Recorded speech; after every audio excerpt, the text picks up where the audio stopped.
Chapter 7b, we're going to take a look at delay. So I'm going to, as I did before, I'm going to press and hold the delay button to get into the delay editing screen. And I'm going to look at the controls here. So we got the same stuff as before. We got level, totally straightforward, just the amount of delay there is. Now I said there would be a pertinent control in each one of these. Well, we thought delay feedback is probably a good one. So that's on the top level here for us to control. We've got our control. I'm going to turn it on so we can hear it. There we go. And then we got my style. I'm going to change my style to something else here. Say ping pong. Hey, ping pong. We turn it up. Hey, ping pong. And that feedback lasts for a long time.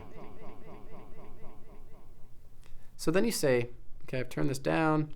I want to get at the advanced settings. Same thing as every other effect block. You want to press the edit screen. It gets you into advanced settings.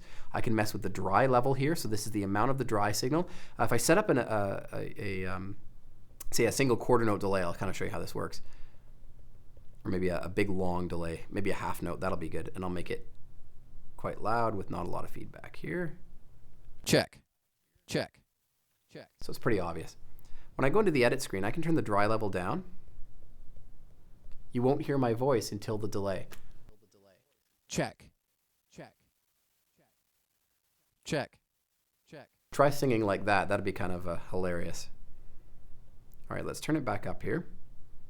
Now let's look at the filter style. Essentially, the filter style applies to the delay taps. So as those delays tap, they get a filter applied to them that can make it sound, say, like a tape or like an analog delay or digital delay. We'll go through to maybe one of the ones like radio. Delay, delay, delay. See how it sounds like a radio as it goes away? Or megaphone. Delay. Delay. Delay. Much more obvious that it's a megaphone. That's a very popular one. Same as cell phone. Delay. All right, it sounds like a cell phone. So you can choose one of those, very popular in pop music, to have a sort of a distorted kind of delay go off in the background. Mod to delay, this setting here, is the amount of the micro mod that gets sent to your delay taps. So you could have just a flanger on your lead voice and it's flanging up and down, but the delay taps don't have any of that flanging on it. Or you could say, I want all of the flanged lead voice to go feed into that delay. And that's just a stylistic choice of how you do it.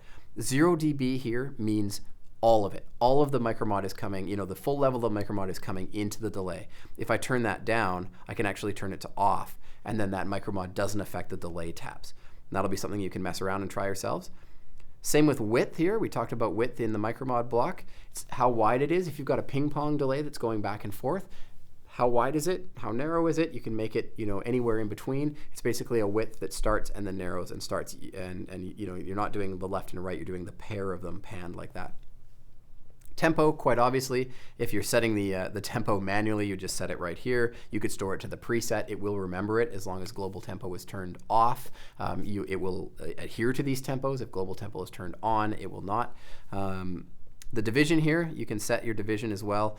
So there's some divisions in here that are a little bit different than the ones that were on the top level style menu. If you wanted something very interesting, there's some extra ones in here that you can mess around with a little bit.